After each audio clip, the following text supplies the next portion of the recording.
మీ అందరికీ తెలుసు. ఇక మేడిగడ్డ విషయంలో మీకు ఒక్క మాట మాత్రం చెప్పాలి. మొన్న మొత్తం హైకోర్టు తీర్పుతోని స్పష్టత వచ్చింది రాష్ట్ర ప్రజలకు. కాళేశ్వరం పేరు మీద ఇన్ని రోజులు చెప్పిన జూట మాటలు అవాస్తవాలను తేలిపోయింది.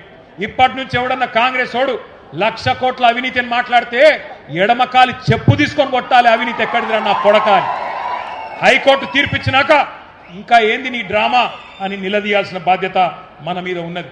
వాస్తవం కాదా? సర్కారు తుమ్మలు మొలిచిన కాకతీయ కాలువల్లో కాళేశ్వరం ద్వారా గోదావరి నీళ్లు తీసుకొచ్చిన మాట వాస్తవం కాదా?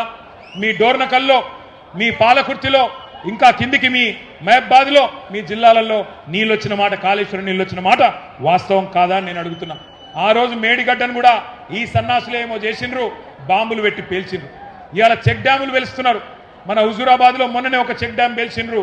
ఎవడన్నా బుద్ధున్నోడు పొలాలకు రైతులకు నీళ్ళు ఇచ్చే చెక్ డ్యామ్లను పేల్చేస్తారా? ఒక గంత నీచమైన పని. బాంబులు పెట్టుడు, చెడగొట్టుడు, పేల్చుడు, ఇవి తప్ప కాళ్ళల్లో కట్టెపెట్టుడు తప్ప వీళ్ళకు మాత్రం తెలివి లేదు.